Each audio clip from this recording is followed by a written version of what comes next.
Welcome to Living in Beauty. It's Saturday, May 5th, 2018, National Home Brewing Day, and day 656th on the road. And we are in Paso Robles, California. Craft Brew read my mind.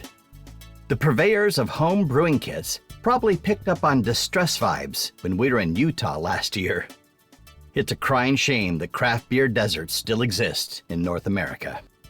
My dad was a home brewer, so I'd already fantasized about brewing in our Airstream well before Craft Brew invited us to participate in National Home Brew Day, May 5th, 2018.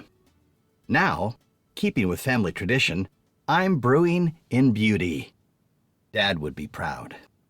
My in-process IPA is already a well-traveled brew.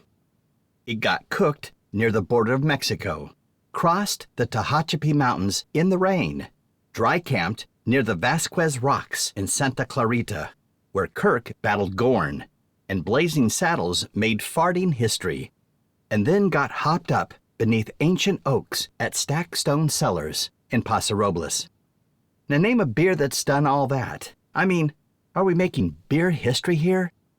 Hopefully, this badass brew will be good enough to share with fellow nomadic types this June at the Wally Byam International Rally in Salem, Oregon, where Carmen and I will be speaking about our full-time travel philosophy.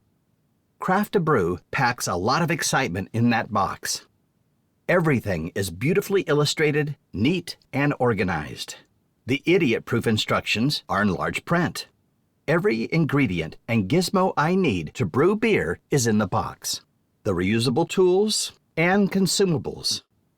Packets of malt, grains, and yeast, 5 packets of hops, sanitizer, and a grain bag, all there.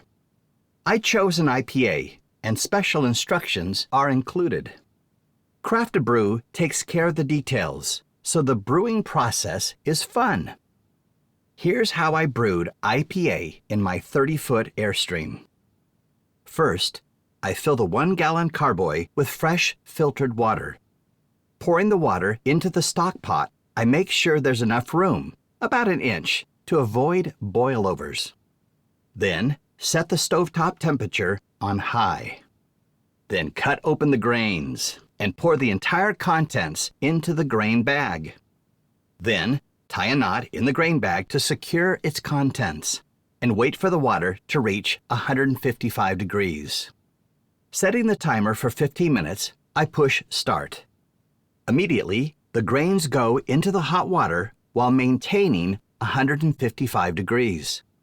When the timer sounds off at 15 minutes, I gently remove the grain bag and discard.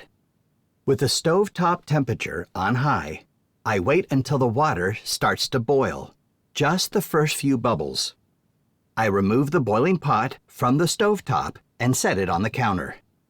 While adding the malt extract, I stir the pot slowly to prevent clumping. Best to use a whisk for this step.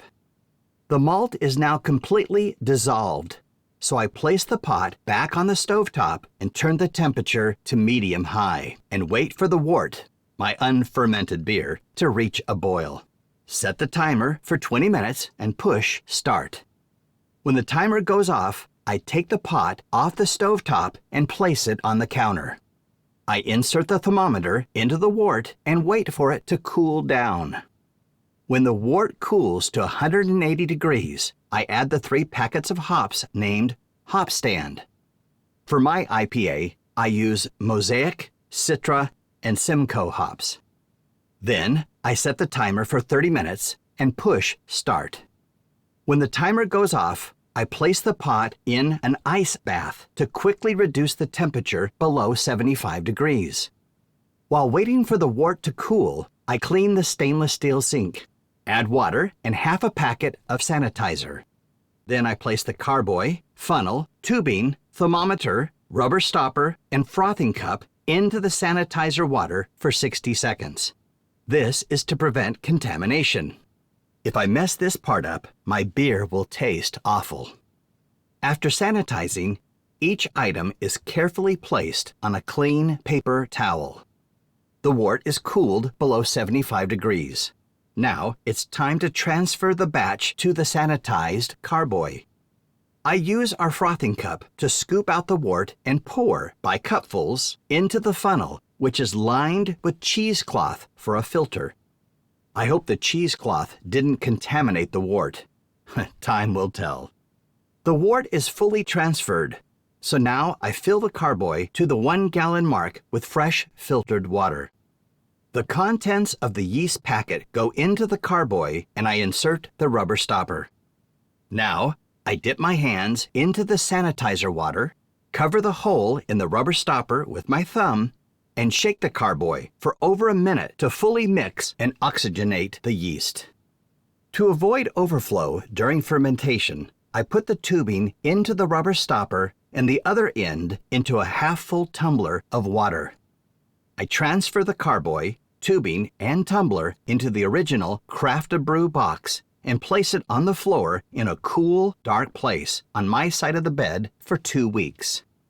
The nocturnal serenade of the fermentation process sounds like it's a drizzly night outside and we have a leak in our trailer. Regardless, we sleep like babies. A few days and nights pass before I fill the airlock halfway with water and insert it into the rubber stopper. 4 days later, I add a packet of hops. 10 days later, and 300 miles north, I add a second packet of hops and start to work on the bottle label. 14 days after brewing, it's time to bottle and carbonate. Ours is a glass-free rig. It's hard to bottle beer without glass bottles. So I came up with an ingenious plan. Beer run. Whew, close one. While Carmen sleeps it off, I rinse the empties in warm water. Next, I sanitize the bottles, the racking cane, the tubing, and a spoon. As the sanitized items drain on paper towels, I fill our stock pot with 1.5 cups of filtered water and exactly 2 tablespoons of granulated sugar.